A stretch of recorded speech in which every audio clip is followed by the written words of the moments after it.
अस्सलाम वालेकुम नाज़रीन, प्रोग्राम कराची टुडे और मैं हूं आपका मेज़बान बिलाल खान। आज सबसे पहले बात की जाएगी कराची के मौसम के हवाले से। मौसम वैसे ही गर्म हो चुका है, लेकिन कराची के अंदर गर्म जिस तरह से हवाएं चलती दिखाई दे रही हैं और लू जो चलती दिखाई दे रही है, इस पर आज डिस्कस करना मैं समझता हूँ ज़्यादा ज़रूरी है। आज का जो दर्जा हरारत नोट किया गया वो 41 से 42 डिग्री और कल के रोज़ जुमे के रोज़ ये बताया जा रहा है कि 39 से 41 डिग्री तक हो सकता है दर्जा हरारत, जबकि हफ्ते के रोज़ की अगर बात की जाए तो एक्सट्रीम लेवल हो सकता है 42 डिग्री भी क्रॉस किए जाने के इम्कानात हैं। तो ये अलर्ट जारी किया गया महकमा मौसमियात की अर्ली वार्निंग जो सेंटर है उसकी जानिब से हीट वेव की दूसरी एडवाइजरी जो जारी की गई, उसमें ये कहा कि सुबह 11 बजे से शाम 4 बजे तक लोगों को ये एडवाइस की गई है कि आपने धूप से बचने की कोशिश करनी है। लेकिन बहुत सारे ऐसे लोग हैं जिनका काम ही दोपहर के वक्त और धूप में ही होता है, तो कोशिश ये करें कि ज़्यादा से ज़्यादा पानी का इस्तेमाल करें, सर को ढाँप कर रखें, ये तमाम चीज़ें। लेकिन मौसम में जो तब्दीली आ रही है, इस पर बात करते हैं। इन्वायरमेंटलिस्ट हैं, माहिर मौसमियात हमारे साथ इस वक्त मौजूद हैं। असिस्टेंट प्रोफेसर हैं कराची यूनिवर्सिटी के अंदर, डॉक्टर आमिर साहब। आमिर साहब, बहुत शुक्रिया ज्वाइन करने के लिए। ये जानना चाहूंगा कि मौसम में ये अचानक से तब्दीली आई है और गर्म हवाएं और लू चलना शुरू हो चुकी है कराची के अंदर, क्या मामला है? Thank you Bilal. मैं यहाँ पर एक बात कर दूं सबसे पहले कि ये अचानक तब्दीली नहीं आई है। पाकिस्तान जो है वो 2012 में क्लाइमेट चेंज की हिट लिस्ट पर 7वें नंबर पे था, और इस वक्त पाकिस्तान 5वें नंबर पर आ गया है, जो कि बहुत खतरनाक सूरत हाल है। अच्छा, इसी तरीके से दर्जा हरारत की बात हो रही है तो ये अभी स्टार्ट हुआ है, इसमें मजीद इजाफा होगा। और हमने जो मॉडल्स डिजाइन किए हैं और डेवलप किए हैं क्लाइमेटोलॉजिकल डाटा के हवाले से, जिसमें मिनिमम और मैक्सिमम टेम्परेचर है, कम से कम दर्जा हरारत और ज्यादा से ज्यादा दर्जा हरारत, तो पिछले 100 साल का जो कराची का जो दर्जा हरारत है उसमें हमने ये देखा कि कम से कम दर्जा हरारत जो है वो शुरू हो गया है, और उसमें तकरीबन 0.6 से 1 डिग्री का इजाफा देखा गया है पिछले 60 सालों में, जो कि बहुत खतरनाक है। और हम ये फोरकास्ट कर रहे हैं कि अगले 5 सालों में ये कम से कम दर्जा हरारत मजीद बढ़ेगा।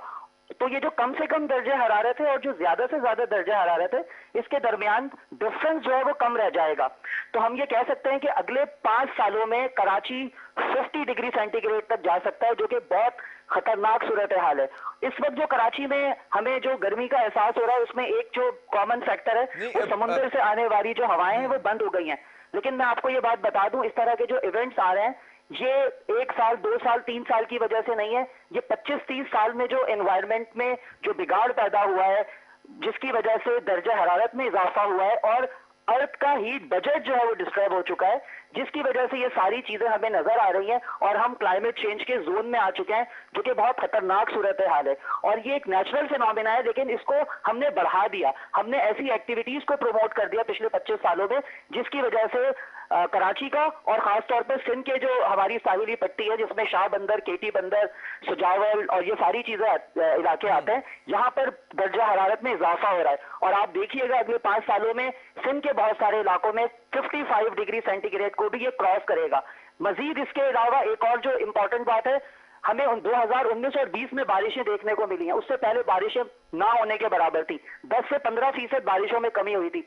अगले 5 सालों में हम ये फोरकास्ट कर रहे हैं कि बारिशों में मजीद कमी होगी, ज्यादा बारिशें नजर नहीं आ रही हैं, दर्जा हरारत में इजाफा होगा, जो कि बहुत खतरनाक है। आमिर, मैं ये भी जानना चाहूंगा, पिछले साल तो काफी ज्यादा बारिशें हुई थी, तो इस बार कमी क्यों आएगी, वाकई होगी? देखिए, असल में हमारे यहाँ पर जो क्लाइमेट चेंज की वजह से जो एक सबसे खतरनाक चीज हुई है, वो हमारी हाइड्रोलॉजिकल साइकिल डिस्टर्ब हो गई है। हमारे यहाँ जो मूनसून की बारिशें होती थी वो डिस्टर्ब हो चुकी हैं, और यही वजह है कि 2019 से पहले आप अगर देखें तो बहुत कम बारिशें हुई हैं, जिसको हम अपनी जबान में कहेंगे कि ये मानसून की बारिशें नहीं थी, बल्कि वो क्लाउड बर्स्ट होने की वजह से बारिशें हो रही थी। 19 और 20 में हमें बारिशें थोड़ी सी ज्यादा मिली हैं, लेकिन 21 और 22 और 23 और से 25-26 2026 तक हमें बारिशें कम मिलेंगी। ये कहलाता है कि कभी ज्यादा बारिशें हो गई, कभी कम बारिशें हो गई, लेकिन ओवरऑल अगर हम देखें पिछले 60-65 सालों का अगर हम रेनफॉल का डाटा देखें तो हम यही कहेंगे कि बारिशों में कमी हुई है और मजीद कमी जो है वो हमें देखने को मिलेगी, जिसकी वजह से हमारी ग्राउंड वाटर की जो रिसोर्सेज है वो मजीद डिप्लीशन की तरफ चली जाएंगी। अच्छा, मैं जरा शजरकारी की तरफ भी आना चाहूंगा, उस पर भी एक स्लाइटली क्वेश्चन करेंगे, फिर हम वेदर की तरफ दोबारा आएंगे। ये जो प्राइम मिनिस्टर की ग्रीन प्लांटेशन के हवाले से एक मुहिम थी, गलबन उसका नाम जो है वो इस वक्त नहीं आ रहा, फरहान, वो शजरकारी जो मुहिम थी वो मैं जानना चाहूंगा डॉक्टर आमिर, उससे कुछ फायदा हुआ कि नहीं हुआ? देखिए बिलाल, मैं यहाँ पर एक चीज आपको बताऊं कि हमें क्लाइमेट चेंज को कम करने के लिए, हीट वेव्स को कम करने के लिए, टेम्परेचर को ठीक करने के लिए हमें लॉन्ग टर्म जो है वो प्लानिंग करनी पड़ेगी। हमें पौधे लगाने पड़ेंगे, हमें बहुत सारी प्लांटेशन करनी पड़ेगी। मैं बार बार एक बात मुख्तलिफ जगहों पे रिपीट करता हूं कि हमें पौधों को, प्लांट्स को ओन करना होगा, बिल्कुल उसी तरीके से जिस तरह हम अपने फैमिली मेंबर्स को ओन करते हैं। तो ये जो शजरकारी की मुहिम है, इसको अगर प्रोलॉन्ग किया जाए, ये 5 से 7 साल तक ये मुस्तकिल पौधे लगाए जाए और उसमें भी वो स्पीशीज लगाई जाए जो हमारी लोकल स्पीशीज हैं, जिससे हमें फ्रूट मिलता है, जिससे बर्ड्स आती हैं, इस तरह की स्पीशीज जो एनवायरमेंट फ्रेंडली हो।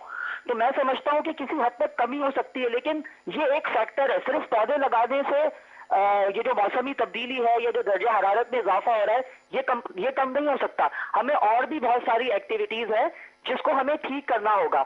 इसके अलावा हमें प्लांटेशन को प्रमोट करना है। हर आदमी एक पौधा लगाए, हर आदमी अपने घर में एक पौधा लगाए और उसको ओन करे। आप देखें, डिफॉरेस्टेशन बहुत ज्यादा हो रहा है, बहुत सारी हाउसिंग स्कीम्स आ रही हैं, फॉरेस्ट का खात्मा हो रहा है, जिसकी वजह से बायोडाइवर्सिटी जो है वो खत्म हो रही है।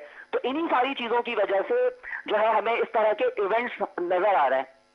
अच्छा, 2013 से 18 की अगर बात की जाए तो केपीके में पीटीआई गवर्नमेंट ने बहुत दरख्त लगाने का दावा किया, फिर लगाए भी, तो क्या समझते हैं आमिर, उससे कुछ फायदा हो सका वहां पर?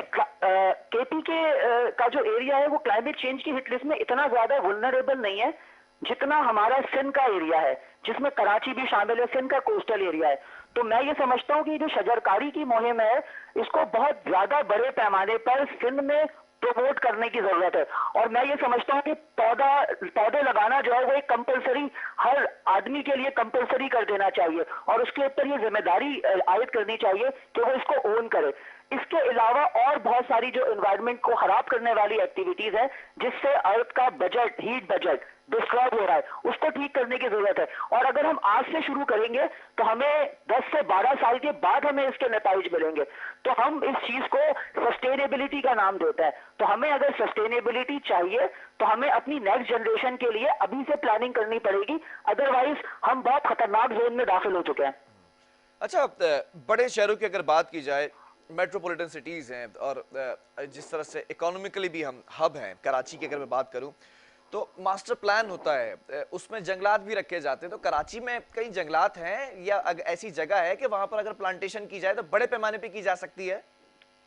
देखिए, कराची में बहुत सारी पहले भी बहुत सारी जगहें मौजूद थी जहां पर प्लांट्स का खात्मा कर दिया गया। एक पौधा जो है उसको तैयार होने में, दरख्त बनने में बहुत लंबा टाइम लगता है, लेकिन उसको कट करने में बहुत थोड़ा सा टाइम लगता है। तो मैं ये समझता हूं कि कराची में ये जितनी भी हाउसिंग स्कीम्स आ रही हैं, इनको बाउंड करने की जरूरत है कि अगर ये जंगलात का सफाया करते हैं तो पहली बात तो ये कि वहां पर उसकी एनवायरमेंटल इम्पैक्ट असेसमेंट जो है होती है, उसमें इस चीज को प्रमोट करने की जरूरत है कि वो नेचुरल एनवायरमेंट को ना डिस्टर्ब करें। वो वहां पर कुछ ग्रीन लैंड्स, ग्रीन फॉरेस्ट, इस तरह की चीजें जो है वो लगानी चाहिए। जैसे लियारी रिवर के साथ साथ जो है वो ग्रीन बेल्ट बनाया जा रहा है। तो इस तरह की एक्टिविटीज हमें बहुत ज्यादा करने की जरूरत है। हमें ऑल्टरनेट प्लेसेस जो है, कराची बहुत बड़ा शहर है, हमें शाहराहों पर और हर गली कूचे में हमें पौधे लगाने की जरूरत है। खासतौर पर ये जो हमारी हाईवेज है, नेशनल हाईवे है, हमारी शाहरा फैसल है, यहाँ पर भी हमें जो है लोकल स्पीशीज को प्लांट करना चाहिए। मैं यहाँ पर एक बात और बता दूं कि 10-15 साल पहले कराची में कोनो कार्पस, जो कि मैंग्रोव कहलाता है, उसको भर दिया गया। ये उसके असरात भी हैं कि आज हमें कराची में अर्बन हीट वेव्स नजर आ रही हैं, क्योंकि हमने मैंग्रोव्स को लाकर जो है वो ग्रीनरी तो कर दी, लेकिन उसका कोई फायदा नहीं था। तो मैं ये समझता हूँ कि हमें लोकल स्पीशीज को प्रमोट करना चाहिए और इस चीज को बहुत सीरियसली लेने की जरूरत है, खासतौर पर सिंध के प्रोविंस में। अच्छा, ठीक है, आपने जिस खास पौधे का नाम लिया, अब तो वो हटाना या फिर दूसरी एहतियाती तदाबीर लेकर आना, उसमें इट टेक्स टाइम। लेकिन इस वक्त जल्द अज जल्द क्या एहतियाती तदाबीर अपनानी चाहिए लोगों को भी, खास तौर पर इंडिविजुअली, कि इस हीट वेव से और बढ़ते हुए दर्जे हरारत से बचा जा सके? देखिए, इसके लिए तो मैं सबसे पहले कहूंगा कि पानी का इस्तेमाल ज्यादा से ज्यादा करें, पानी का स्प्रे करें, गीले कपड़े को अपने सर पे रखें, डायरेक्ट जो है वो सन रेज से एक्सपोज ना हो। ऐसी जगहों पे मूवमेंट करें जहां पे आपको ग्रीनरी नजर आती है, जहां पे आपको दरख्त नजर आते हैं, इस तरह की जगहों पे आप जो है मूव करें। और सबसे इंपॉर्टेंट चीज, ये जो एयर पॉल्यूशन है, एयर पॉल्यूशन भी कंट्रीब्यूट कर रहा है। एयर पॉल्यूशन को कम करने की जरूरत है, चाहे वो फैक्ट्रियों से धुआं निकल रहा हो, चाहे वो गाड़ियों से धुआं निकल रहा हो, इसको भी कंट्रोल करने की जरूरत है। क्योंकि इसकी वजह से सिर्फ इंसानी सेहत मुतासिर नहीं हो रही है, इसका इम्पैक्ट, ये जो क्लाइमेट चेंज है, इसका इम्पैक्ट हमारी एग्रीकल्चर के ऊपर आ रहा है, हमारे लाइव स्टॉक के ऊपर आ रहा है, हमारी फिशरीज भी इससे मुतासिर हो रही हैं, और सोशल इकोनॉमिक प्रॉब्लम्स भी इससे जो है वो बहुत ज्यादा मुतासिर हो रही हैं। तो ये एक इंपॉर्टेंट चीज है। दूसरा, सिंध एनवायरमेंटल प्रोटेक्शन एजेंसी पिछले 8 सालों से इस कोशिश में है, और किसी हद तक वो कामयाब भी हो गए। सिंध का क्लाइमेट चेंज एक्ट जो है वो किसी शेप में आ चुका है, तो वो भी बहुत जल्द आ जाएगा। उसमें बहुत सारी ऐसी एक्टिविटीज को प्रमोट किया गया है जिसके जरिए हम क्लाइमेट चेंज को कंट्रोल कर सकते हैं, क्लाइमेट चेंज को मिनिमाइज कर सकते हैं, उसकी वल्नरेबिलिटी को कम कर सकते हैं, और ये इंडिविजुअल लेवल पर ये किया जा सकता है। और यहाँ पर मैं एक इंपॉर्टेंट बात बताऊं कि इसमें हमारी जो यूथ है वो बहुत अहम किरदार अदा कर सकती है। सोशल मीडिया के जरिए वो लोगों को अवेयरनेस दे सकती है। तो यहाँ पर एनवायरमेंटल एजुकेशन और अवेयरनेस जो है वो सबसे इंपॉर्टेंट है। उसके जरिए हम इस क्लाइमेट चेंज से निपट सकते हैं। ऐसी एक्टिविटीज को प्रमोट करना, अवेयरनेस देना जिससे हम एनवायरनमेंट को सेव कर सकते हैं, एनवायरनमेंट फ्रेंडली टेक्नोलॉजीज को प्रमोट करना, ये सारी चीजें हैं जिसके जरिए हम क्लाइमेट चेंज को कंट्रोल कर सकते हैं, किसी हद तक कर सकते हैं, but it takes long time. Doctor Aamir, आखिरी सवाल भी यहाँ पर करना चाहूंगा, क्या एक्सपेक्टेशंस है, दर्जे हरारत किस स्केल तक जा सकता है इस बार कराची का? मैं जो अपनी कैलकुलेशन और जो हम मॉडल्स को जो हमने डेवलप किया है, तो मैं ये समझता हूं कि 2021 में हम 46-45 तक एक्सपेक्टेड है कि कराची का टेम्परेचर 45-46 के अराउंड रहेगा। लेकिन सिंध के कुछ एरियाज होंगे जहां पे ये 50 को क्रॉस करेगा। और हमें कुछ इस तरह की एग्जांपल्स जैसे पास्ट में भी हमें मिली है कि हमें कुछ इस तरह की एग्जांपल्स मिलेगी कि इतने साल का रिकॉर्ड टूट गया। ये चीज 20 अच्छा, अगर मैं बात करूं इन कपल ऑफ इयर्स या फिर अगले 5 सालों की, तो क्या एक्सपेक्टेशन है, कहां तक जा सकता है दर्जे हरारत? अगले 5 सालों में जो मिनिमम टेम्परेचर है वो जिस तेजी से बढ़ रहा है, और मैक्सिमम टेम्परेचर में भी जो इजाफा हो रहा है, कराची 50 के करीब पहुंच जाएगा। मतलब उबलने लगेंगे हम? बिल्कुल बिल्कुल, हम उबलने भी लगेंगे और पिघलने भी लगेंगे। अच्छा, चलें, बहुत शुक्रिया। डॉक्टर आमिर हमारे साथ थे, एनवायरमेंटलिस्ट हैं, और उबलने भी लगेंगे, पिघलने भी लगेंगे, दर्जे हरारत बढ़ता चला जाएगा। अगले 5 सालों की जो बात सामने आई है कि 50 क्रॉस कर सकता है कराची के अंदर। अब जो इस वक्त करंट सिचुएशन है, महकमे मौसमियात की जानिब से जो अर्ली वार्निंग सेंटर है, उसमें दूसरी एडवाइजरी जो जारी की गई है, उसमें ये कहा गया है कि टेम्परेचर बढ़ेगा और 42 डिग्री सेंटीग्रेड जो है वो हफ्ते तक रहने का इम्कान है। उसके बाद ये भी कहा कि एक्सपेक्टेशन 46 तक जा सकती है, 46 डिग्री तक। तो इन तमाम चीज़ों में आपने खुद को धूप से बचाना है, सर को ढाँप के रखना है, पानी का ज़्यादा इस्तेमाल करना है, और दीगर जो एहतियाती तदाबीर है उनको भी आपने मलूज़ खातिर रखना है। बहरहाल वक्फा लेंगे, यहाँ पर एक और स्टोरी है, उस पर भी बात करेंगे।